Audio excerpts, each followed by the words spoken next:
Selamat malam semuanya, apa kabar? Semoga sehat-sehat selalu. Welcome to Unlock with me, Billy Boon. Seperti biasa pada malam hari ini saya akan kedatangan dua orang narasumber yang super inspiratif yang akan mencoba meng-unlock pemikiran kita, perspektif kita akan beberapa hal. Ya. Tapi seperti biasa, follow Instagram saya di @billyboonyot. Kemudian dengerin apa aja yang mereka akan sampaikan. Yang teman-teman suka dicatat, kemudian nanti di akhir acara ke Instagram saya, kemudian tulis apa aja yang kalian dapetin. Ya. Nanti yang beruntung dua orang akan mendapatkan kacamata persembahan dari Optic Says. Alright, so nggak pakai panjang-panjang lebar, saya pengen langsung mengundang seseorang yang terkenal kalem. Ini yang saya takutin nih, mungkin 10 menit ke depan malah diem aja nggak ngapa-ngapain. Alright, siapa dia? Mas Aji, please welcome.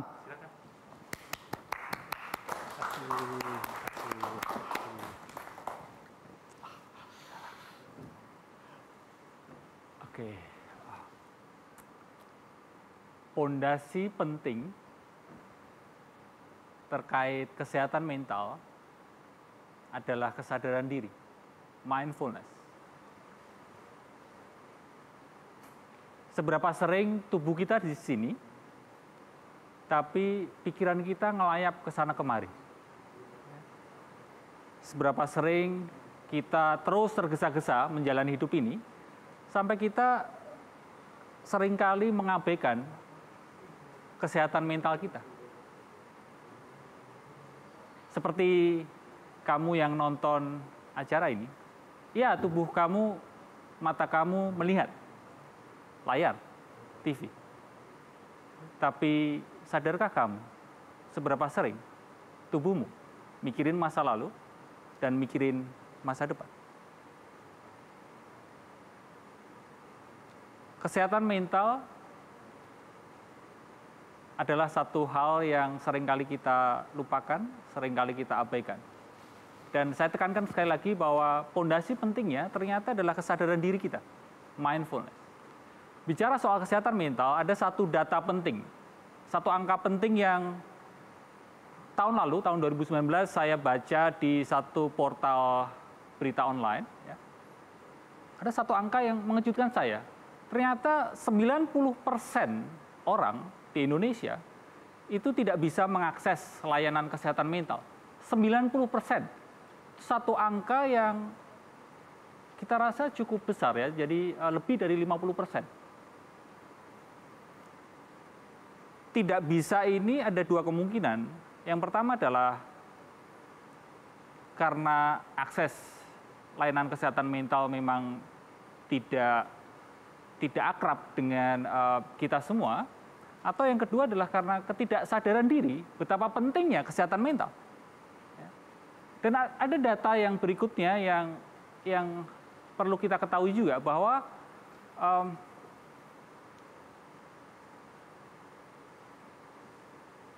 kebersediaan atau ketersediaan jumlah psikiater ya di Indonesia itu kurang lebih 600 sampai 800 psikiater. Dan psikolog klinisnya 1.700. Ya. Di seluruh Indonesia sayangnya hanya terpusat di Jawa. Apa akibatnya? Akhir-akhir ini kita tahu bahwa di kesehatan mental kita diminta untuk yuk kita kalau ada isu kesehatan mental, yuk kita ke psikolog, yuk kita ke profesional, yuk kita ke psikiater. Tapi dengan data seperti ini, perlu kita sadari juga bahwa kalau semua orang ke psikolog, ke psikiater, ternyata perbandingannya tidak sehat. Satu psikiater itu berarti perlu melayani 300 sampai 400 ribu orang. Bayangkan, bisa-bisa malah ke depannya ini menimbulkan masalah yang baru. Nah, kenapa saya mengawali pembicaraan saya dengan menceritakan soal kesehatan mental, karena saya ingin bercerita sekilas mengenai perjalanan kesehatan mental saya. Saya lahir di keluarga yang tidak seperti pada umumnya, itu yang saya rasa. Kenapa? Karena saya lahir di keluarga broken home. Sejak kecil saya dirawat bertumbuh, kembang, sampai segede sekarang, itu saya dirawat oleh ibu saya. Ya. Dan ada satu momen penting juga, semasa kecil saya akrab sekali dengan rasa kesepian, kemarahan, ada rasa saya kehilangan sosok ayah, saya terus mencari, saya terus melanjutkan hidup saya dengan penuh kemarahan, penuh penyesalan. Kenapa ya kok saya lahir di keluarga seperti itu? Setelah saya melanjutkan hidup saya dengan kondisi kebingungan, apa sih tujuan saya hidup? Saya harus kemana? Makna hidup ini seperti apa? Saya ini siapa?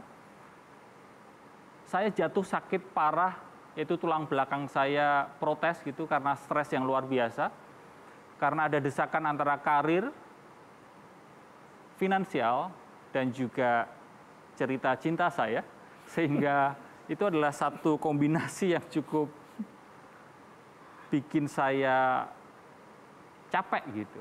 Nah, tubuh saya yang protes, sehingga saya jatuh sakit, saya tulang belakang saya tidak berada di posisi semestinya, sehingga di suatu pagi hidung kiri saya mimisan, kepala kiri saya kesemutan. Tapi di momen itulah saya lalu belajar satu hal, yaitu mindfulness. Satu hal yang saya rasa sampai sekarang menyelamatkan hidup saya. Mindfulness itu sederhananya adalah seperti yang sudah saya singgung di awal, kesadaran diri kita, tubuh di sini, pikiran di sini. Di sini kini, present moment. Sebuah keadaan di mana perhatian kita benar-benar berada di present moment. Dan yang lebih penting lagi, kita tidak tergesa-gesa menghakimi. Non-judgmental. Positif, negatif, kita tidak pernah benar-benar tahu. Good, bad, who knows? Itu yang terus saya pelajari sampai sekarang. Dan ada satu filosofi yang ingin saya sampaikan untuk mengunlock pikiran kita semua, yaitu kenyataan hidup. Ngomong-ngomong, kenyataan hidup itu sepenuhnya bisa kita kendalikan atau tidak? Ya, mungkin sebagian bisa kita kendalikan, tapi lebih banyak yang tidak bisa kita kendalikan. Reality is always constant flux. Always constant flux. Tidak bisa nyenengin terus, tidak bisa nyebelin terus. Sehingga selalu terdiri dari nyebelin, nyenengin, patah hati, jatuh cinta, ketemu berpisah, untung rugi, dan terus seperti itu. Sehat, sakit, hidup, mati. Akan terus seperti itu. Nah, itu tidak menjadi masalah sebenarnya dalam hidup ini. Yang membuat hidup ini tidak happy, yang membuat hidup ini tidak menderita, yang membuat hidup ini menderita, tidak happy adalah mind, pikiran kita. Apa hubungannya mind, pikiran kita dengan kenyataan? Mind, pikiran kita hanya mau yang nyenengin, nggak mau yang nyebelin. Benar begitu kan? Hanya mau jatuh cintanya, nggak mau patah hatinya. Hanya mau untungnya, nggak mau ruginya. Ya? Padahal sekali lagi, kenyataan selalu menyajikan nggak cuma manis, tapi ada pahitnya. Terjadilah konflik antara mind di fungsi think, berpikir, dengan reality. Sayangnya, sejak kita kecil, pendidikan pola asuh di rumah keluarga, orang tua dan guru, lebih menekankan mind di sisi think. Kita menjadi manusia yang sibuk berpikir. Bahkan kamu yang nonton acara ini pun juga berpikir. Berpikir itu baik, tapi kalau berlebihan itu menjadi tidak baik, tidak sehat, membuat kita tidak happy, membuat kita menderita. Oleh karena itu, mind pun perlu dilatih untuk be mindful, untuk aware, untuk sadar diri. Di mindfulness saya berlatih bahwa untuk menemukan yang kita cari, kita perlu berhenti mencari. Paradoks bukan? Ya. Tapi begitulah hidup ini. Contoh kebahagiaan. Selama ini kita mencari bahagia. Padahal sebenarnya bahagia itu ada. Sudah ada di dalam diri kita. Kita hanya perlu wake up, perlu sadar diri. Tapi nggak semudah itu sih. Gimana? Setiap malam itu ada waktu Indonesia bagian overthinking. Ada juga waktu Indonesia bagian anxiety. Wah, itu juga saya alami. overthinking, pikiran yang penuh sekali membuat cemas. Di mindfulness, saya melatih diri saya untuk berdamai dengan overthinking, berdamai dengan rasa cemas. Bukan melawan overthinking, bukan melawan cemas. Dan yang penting juga, kita perlu berlatih untuk menerima. Kalau kamu ingin bahagia, yang kamu perlukan adalah menerima keadaanmu seapa adanya sekarang. Maka untuk mengakhiri kesempatan ini, saya sharing apa yang saya pelajari di hidup ini, balik ke persoalan negara kita terkait kesehatan mental. Kesehatan mental bukan hanya soal pengobatan, tapi juga soal pencegahan. Lebih baik mencegah daripada mengobati. Tapi pencegahan di ranah kesehatan mental itu memang mungkin terlalu jauh ya, PR yang masih panjang buat kita semua. Untuk menutup, satu pernyataan dari saya bahwa kalau kita nggak happy, satu-satunya orang yang perlu kita benahi adalah bukan orang lain, tapi diri kita sendiri. Nama saya Haji Santoso Putro. Terima kasih. Saya percaya bahwa hidup ini dipengaruhi oleh kekuatan pikiran kita. Cuma di mindfulness, kita diminta menyadari kualitas pikiran kita seperti apa dulu gitu.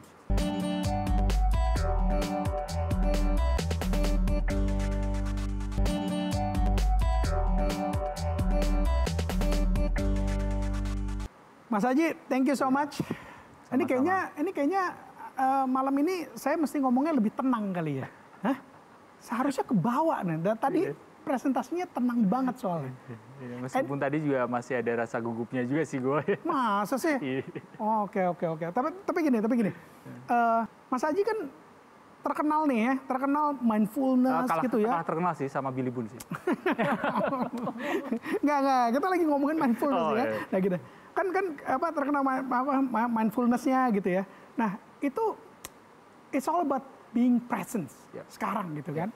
Nah, saya karena sejak Mas Haji hadir di Inspira Webinar yang on top gitu ya. Terus kemudian saya makin ngeliatin segala macam, makin belajarin gitu yang saya udah tahu gitu loh. Intinya orang-orang sukses di seluruh dunia nih yang super hebat gitu ya. Itu mereka orang-orang yang totalnya begitu saya baca, kenapa mereka bilang, oh mereka meditasi pagi hari gitu kan. Nah jadi akhirnya long story short, saya udah mulai mencoba nih Mas Haji, meditasi nih. Meskipun beginner banget gitu ya, 10 menit tiap pagi, tapi udah rutin sekarang. Dan beberapa waktu yang lalu saya tulis di billybun.com, saya bilang yang kecepatan pikiran. Saya sadar gitu bahwa yang tadi Mas Haji di presentasi bilang bahwa kita tuh seringkali kayak begini nih, kita lagi ngobrol, totalnya pikiran kita udah lagi ada liburan di Paris, liburan di Bali. Totalnya, oh hari Senin saya mau ngapain gitu. Pikiran kita tuh cepat banget. Nah, pertanyaan saya gini. Rhonda Byrne, ya, The Secret, yang nulis buku The Secret, itu bilang bahwa kalau kita mau sukses, kita harus punya kekuatan pikiran. Nah, itu pikiran itu kita tuh seolah-olah tuh yang harus berada di depan 20 tahun dari sekarang gitu. Kita ngandelin kekuatan pikiran kita untuk membuat kenyataan hidup. Padahal tadi Mas Haji bilang yang kenyataan hidup tuh nggak semua bisa kita kontrol. Nah ini kan kontradiktif banget nih. Nah kalau pandangan dari Mas Haji gimana? The Secret itu terkenal dengan law of attraction. Bagaimana kita memvisualisasikan masa depan sehingga itu bisa menarik kita dapatkan gitu. Saya percaya bahwa hidup ini dipengaruhi oleh kekuatan pikiran kita. Cuma di mindfulness kita diminta menyadari kualitas pikiran kita seperti apa dulu gitu. Ya kan? Kalau kualitas pikiran kita nggak jernih, kualitas pikiran kita belum tenang, ya apa yang kita tarik, apa yang kita inginkan itu bisa menjadi musibah. Jadi keinginan kita belum tentu baik buat kita kan. Tergantung kondisi pikiran kita. Jadi kayak semacam ini. Misal saya mabuk gitu, literally mabuk, minum alkohol gitu. Ketika saya ditanya temen gitu, Ji, kamu pengen apa gitu? Saya bisa saja kepengin makan kelereng gitu. Padahal sesuatu yang berbahaya kan. Nah, mabuk itu pun juga terjadi di pikiran kita yang belum tenang, belum di present. Jadi keinginan saya dengan kondisi pikiran yang tidak jernih, dengan kondisi pikiran yang tidak mindful, ya keinginan-keinginan saya bisa malahan membuat hidup saya menderita. Jadi sebelum menarik apa-apa yang kita inginkan, pastikan ininya jernih dulu. Tenangkan diri dulu. Dan biasanya loh ya, biasanya orang-orang yang memang benar-benar tenang, keinginannya sudah nggak ada lagi. Oke, alright. Oke, itu direnungkan, itu harus direnungkan tuh ya. Paling tidak berkurang lah keinginannya. Berkurang ya, berkurang ya. I agree. Oke, kalau berkurang, saya sedikit banyak bisa relate. Kalau nggak ada keinginan, saya itu terlalu ini sih, terlalu wutok ya, terlalu. Itu udah langit ketujuh, kayaknya belum nyampe. Paling tidak mengurangi keinginan. Oke, nah sekarang saya mau nanya nih, banyak orang bilang nenangin pikiran atau menenangkan hati, yang mana tuh sebenarnya? Latar belakang saya psikologi secara ilmiah gitu ya. Cum laude pula tadi kan? Ya itu hanya bonus saja sih. Ya. Oke. Sehingga hati itu sebenarnya letaknya di mind ya. Kalau secara neuroscience, kalau berbicara soal kata-kata puitis gitu kan, hati itu adalah satu hal selain dengan pikiran. Jadi ada kata hati gitu. Tapi kalau kita ngelihat mind otak kita, ada satu bagian namanya amigdala. Amigdala inilah yang bertanggung jawab atas perasaan kita. Jatuh cinta kita, happy kita, cemas kita, rasa-rasa yang kita alami sehari-hari itu salah satu yang bertanggung jawab adalah amigdala ini. Jadi saya tetap melatih pikiran saya untuk menenangkan hati saya. Oke, jadi kalau ngomongin tentang karir, ngomongin tentang sukses, ngomongin kepemimpinan, leadership dan seterusnya gitu, banyak orang yang bilang oh iya, kalau leadernya perempuan itu lebih banyak memimpin dengan hati. Itu sebenarnya itu, nah which is kan banyak orang yang mungkin ngomongnya oke, kalau memimpin dengan hati atau bertindak dengan hati itu dengan empati, gitu kan. Nah, padahal sebenarnya semuanya tetap bagian dari pikiran. Ya. Tenangkan pikiran, maka kita akan lebih mampu mengelola perasaan kita. Dengan latihan mindfulness, duduk diam, hening, meditasi, maka kita akan lebih gitu, lebih menyadari apa yang sedang kita pikirin, apa yang sedang kita rasakan, itu emosi kita, perasaan kita gitu. Kalau kita tidak menyadarinya, bagaimana kita bisa mengelola? Betul, kan? Betul. Ya, itu menjadi kunci yang paling dasar. Kita tergesa-gesa mengelola, padahal kita tidak menyadari apa yang sedang kita pikirin, apa yang sedang kita rasakan. Betul. Nah sekarang saya mau nanya nih, dikenalnya sebagai apa sih? Guru meditasi, mindful atau apa? Apa sekarang sibuknya ngapain? Saya sendiri pun sampai sekarang masih mencari tahu siapa diri saya itu, Billy. Jadi memang mencari tahu sebenarnya saya ini siapa gitu. Jadi apapun itu sebutannya, ya saya yain aja gitu. Nah sekarang coba kasih tahu kesehariannya seorang Mas Aji dari pagi bangun jam berapa, kemudian apa yang dilakukan terus yang ada hubungannya dengan being mindful ini? Kalau terkait bangun pagi, saya tidak ada jam persis karena saya mengikuti tubuh saya aja.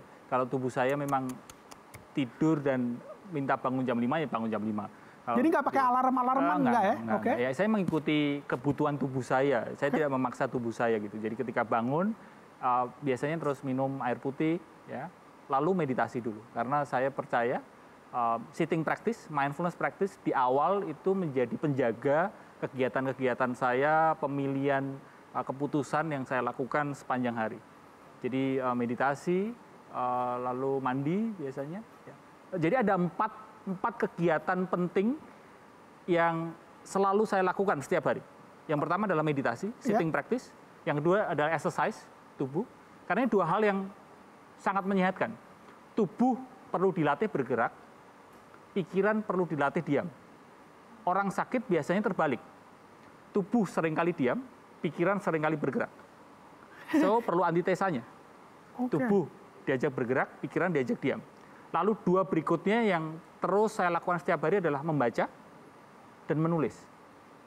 Wow. Yang lainnya hanya bonus. Ya saya ngikutin aja, spontan aja. Kalau diundang ke sini ya diundang ke sini ya kan. Gitu. Jadi kemana? Spontan aja. Tidak ada satu jadwal yang kaku. Beberapa hal sama tuh. Pagi bangun nggak pakai alarm, minum air putih, meditasi. Sama plank. Sama plank. Mas Aji, thank you so much udah berbagi. Jangan kemana-mana. udah dapetin ya intisarinya ya, bahwa sebelum kita sampai nanti kalian kena mental illness, galau-galau makin parah, tadi kita udah ngobrolin, udah dipresentasin sama Mas Aji tentang pencegahannya. Alright, being mindful, kenalin diri sendiri. Don't go anywhere. Oke, thank you. Nggak ada tepuk tangan ini. Ya udah, akhirnya saya ngajar, udah happy nih, udah banyak job, tiba-tiba corona datang.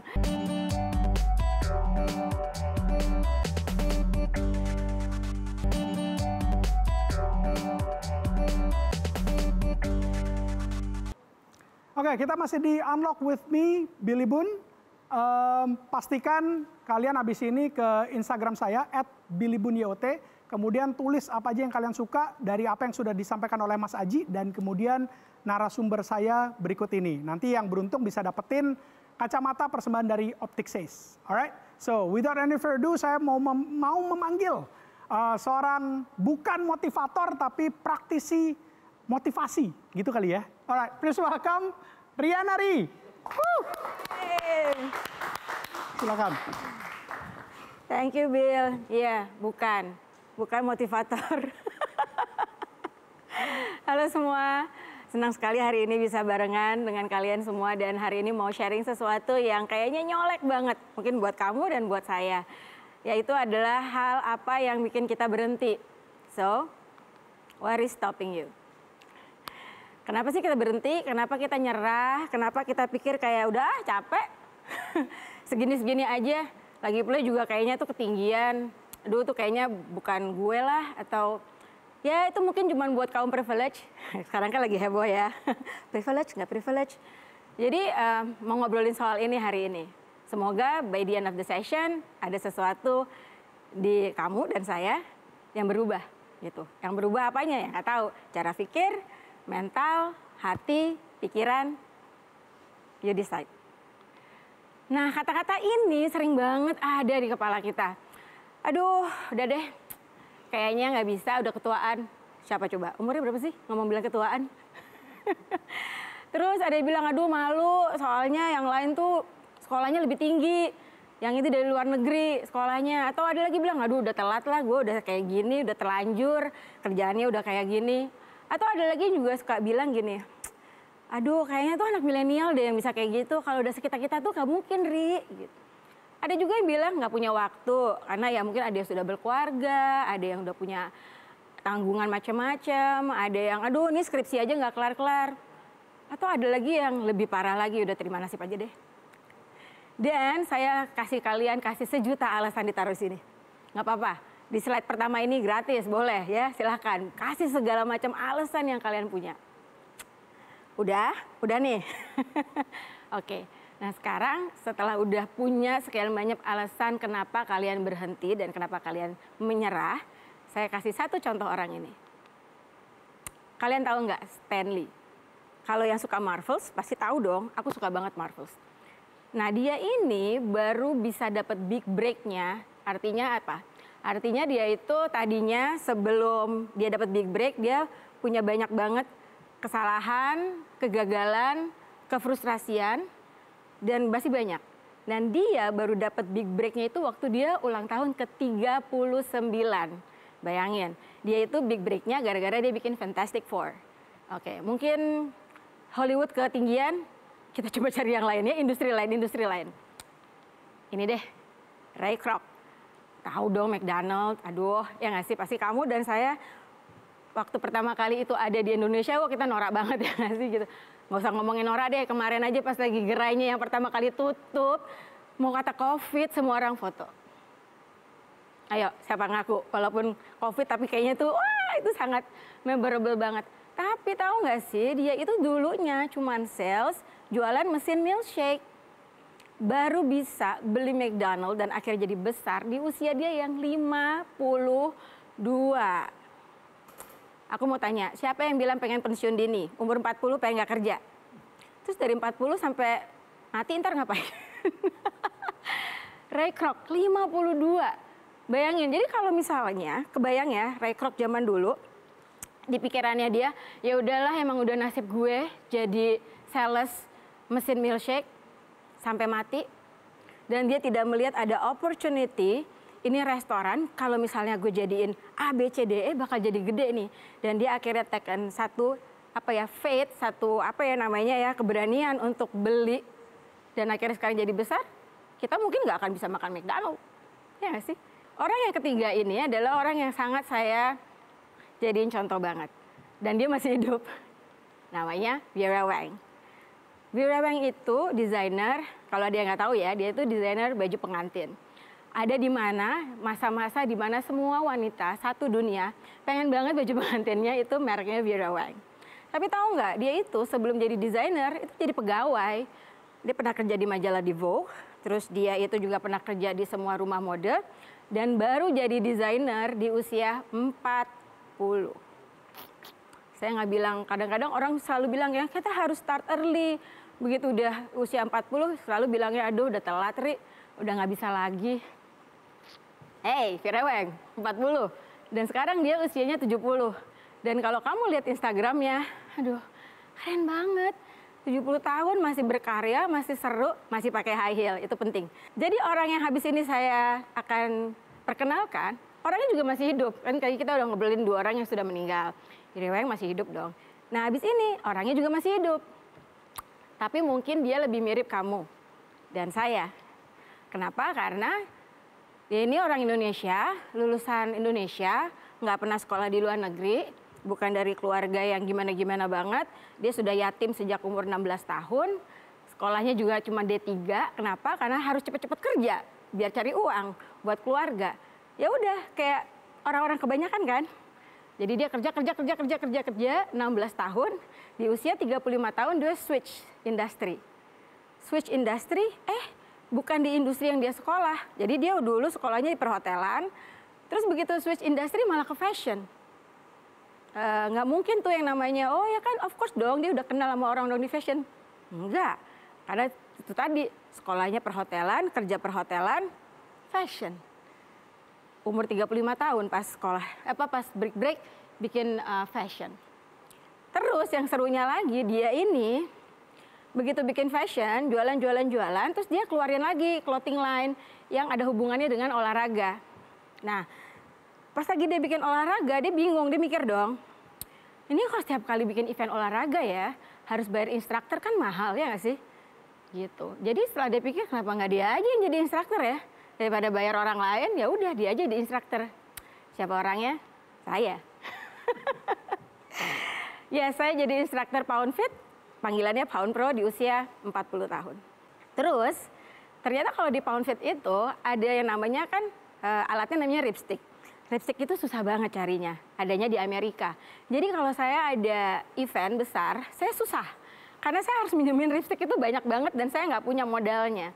Akhirnya saya melihat ada peluang di mana beberapa brand itu maunya saya yang pimpin acara olahraganya, tapi saya bilang aduh susah banget nih kalau Pound Fit. Sekali lagi tadi toast ya, saya lihat ada opportunity. Saya akhirnya ngambil sertifikasi lain. Saya jadi Zin, saya jadi Zumba di usia 41. Itu Zumba instructor, panggilannya Zin, 41. Dan event pertama saya waktu saya jadi Zumba instructor adalah saya leading 10.000 orang. Langsung. Yes, kenapa? Karena kalau di Pound Fit nggak bisa, nggak mungkin saya provide 10.000 ripstick, susah banget. Begitu Zumba, saya langsung bisa leading 10.000 orang. Dan tahun depannya dikontrak dengan brand yang sama, saya leading 15.000 orang. Agak rasa Beyonce sih hari itu. Apakah saya berhenti? Enggak. Oke, Zumba instructor udah oke, terus banyak banget juga kan jadi Zumba instructor. Saya ambil lagi sertifikasi berikutnya. Saya jadi Zumba instructor toning. Satu sertifikasi lagi waktu saya umur 42 tahun. Jadi tiap tahun ngambil sertifikasi. Kenapa? Karena waktu saya ngambil Zumba toning, itu membuat saya berbeda dengan instruktur lain. Karena tidak banyak yang ngambil sertifikasi ini gitu. Zumba toning itu adalah Zumba yang pakai dumbbell, yang ada bebannya, ada weightnya. Ya udah, akhirnya saya ngajar, udah happy nih, udah banyak job, tiba-tiba Corona datang. Kita semua harus stay di rumah, semua tempat gym tutup. PSBB, kita harus nggak boleh kemana-mana, di rumah aja, terus semua orang depresi, bingung di rumah ngapain ya. Akhirnya semua orang kayak, this is what stopping me, this is what stopping you. Ya nggak sih, tadi kan di awal kita ngomong, what is stopping us? Menurut saya coronavirus ini adalah salah satu yang bikin kita berhenti. Kayak nggak tahu mau ngapain lagi ya gitu. Akhirnya saya pikir, kenapa saya nggak bikin olahraga online aja ya? Ya nggak sih? Jadi saya tetap mesti olahraga.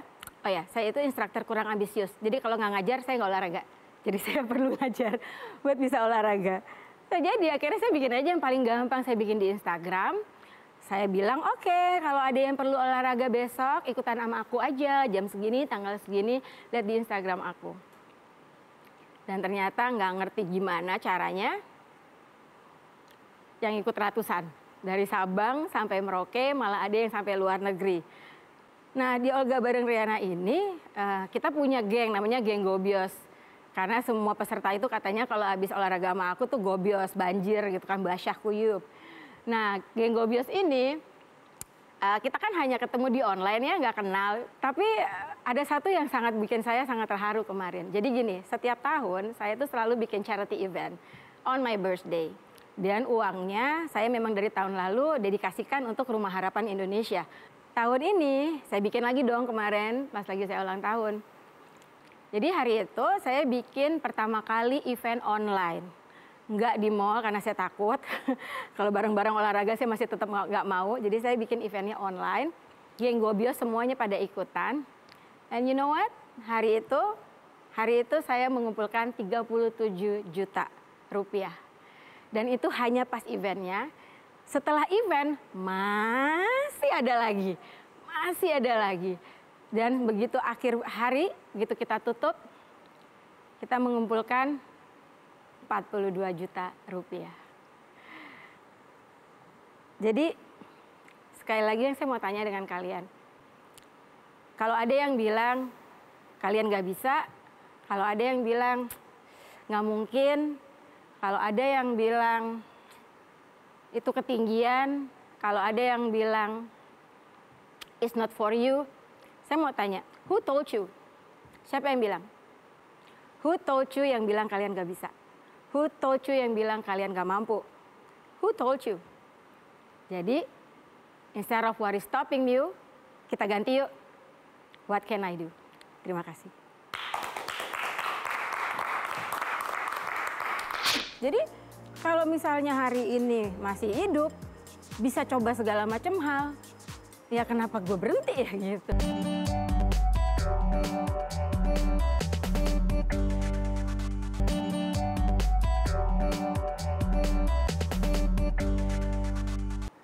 Ri, Yes. thank you so much udah sharing. Tadi dengerin sambil mata berkaca-kaca juga ikutan gitu loh. Yang apa ya, karena apa ya, sekarang ini dari COVID semua orang kayaknya auranya negatif gitu ya. Terus kemudian ya itu tadi, what stopping you, nah inilah bisa menjadi sebuah alasan yang cukup valid untuk yang, ya ini stopping me nih karena COVID gitu. Dan ya jadi jutaan alasan muncul-muncul gitu ya. Sementara yet what you did gitu dengan apa, dengan COVID, bukannya bilang ke RHI, gitu untuk yang sorry ya, saya juga sekarang lagi mau bertahan hidup, lagi susah, lagi segala macam. Tapi tetap yang oke, gue akan tetap nyumbang, tapi please manage expectation, mungkin nggak bakal banyak gitu. Ternyata lebih, ternyata totalnya 42 juta gitu. Dan ini semua dari geng Gobios. Benar, dari geng Gobios, bukan gue, gila, nggak ada duitnya segitu juga. Exactly, nah itu yang apa ya, gimana caranya gitu ya.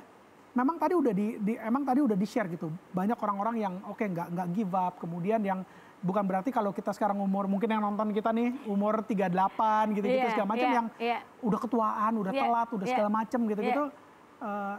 Itu mulainya dari mana ya? Dari hal apa ya? Mungkin pertanyaan lebih gini deh.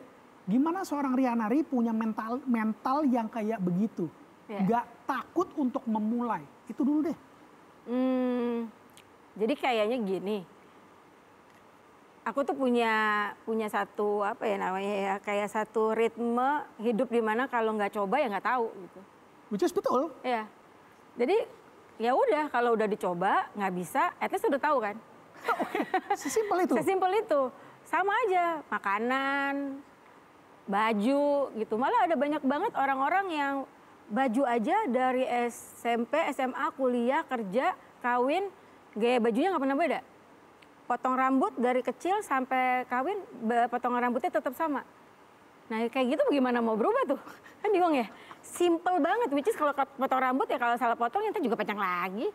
Bener juga ya.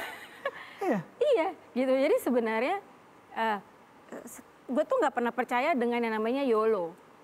Oke. Semua orang bilangnya you only live once, Ya, gitu, ya. ya kan? Gue nggak percaya itu. Jadi- Gue lebih percaya you only die once. Oke, you You live live every day. Oke, ya, true. Iya, gitu. Jadi kalau misalnya hari ini masih hidup, bisa coba segala macam hal. Ya kenapa gue berhenti ya gitu? Kenapa gue nggak coba? Ya coba aja gitu. Kalau nggak berhasil ya udah, itu udah pernah coba. Tapi malu. Nah itu lucunya. Kadang-kadang orang suka bingung, lu tuh malu sama siapa ya? Ngapain lu pedulin gitu ya? Nggak gini, pertanyaannya kadang-kadang kita juga harus tanya, kecuali Oke. lu melakukan sesuatu yang asusila. Oh, iya, Ya iya, malu betul, dong, betul, karena betul. itu kan tidak sesuai dengan Norma. Tapi kalau mencoba sesuatu, ya kalau Apalagi dengan niatnya baik iya, gitu terus ya. kalau gagal, ya udah terus malu sama siapa gitu. Sering banget orang-orang itu mensabotase diri sendiri. Oke. Itu bahasa yang paling sering sekali aku kerjain. Jangan coba sabotase diri sendiri. Karena sudah banyak banget orang di luar sana yang akan berusaha sabotase. Ya kan?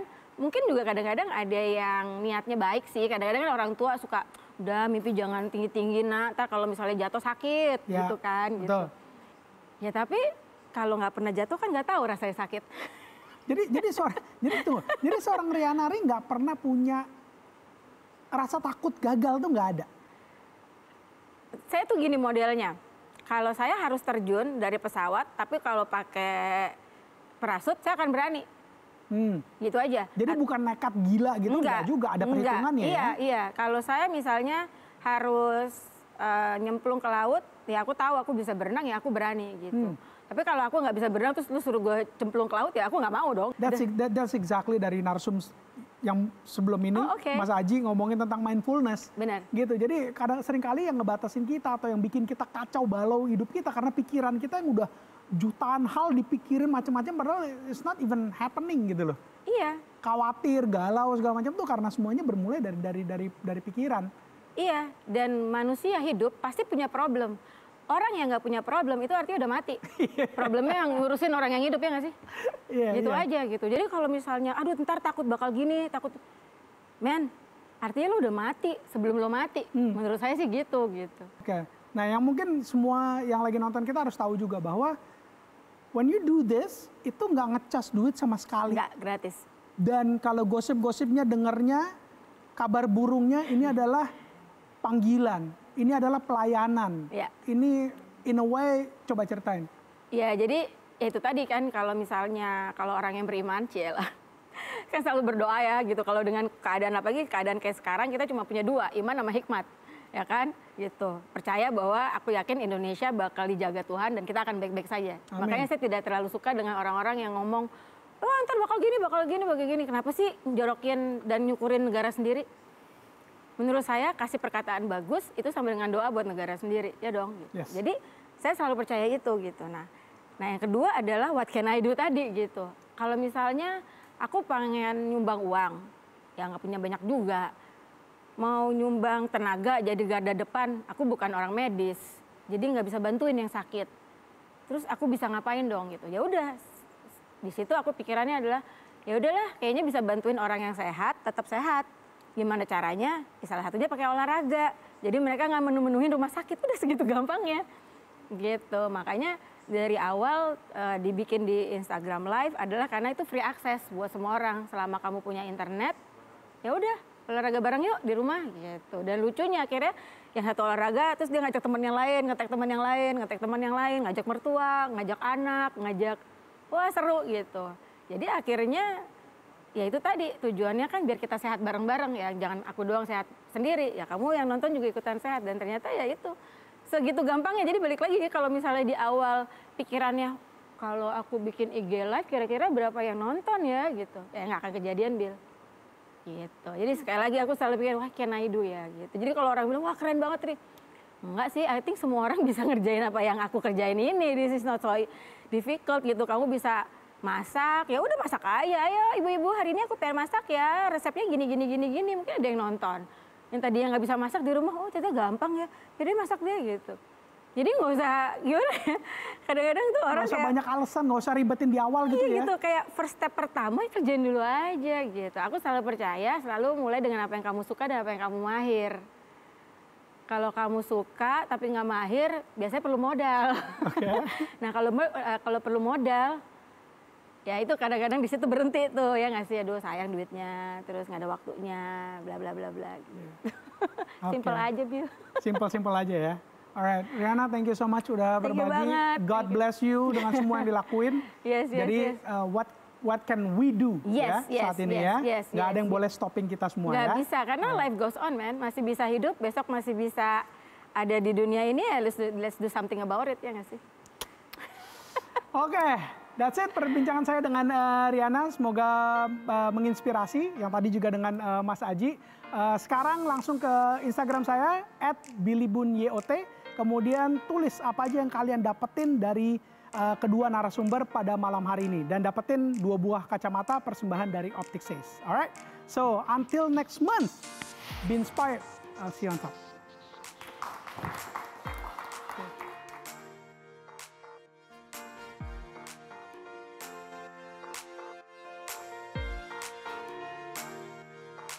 Sibuknya ngapain? Saya sendiri pun sampai sekarang masih mencari tahu siapa diri saya itu, Billy. Jadi memang mencari tahu sebenarnya saya ini siapa gitu. Jadi apapun itu sebutannya, ya saya yain aja gitu. Dan manusia hidup pasti punya problem.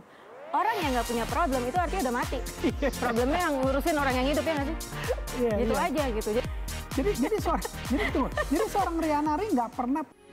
Metro TV, knowledge to elevate.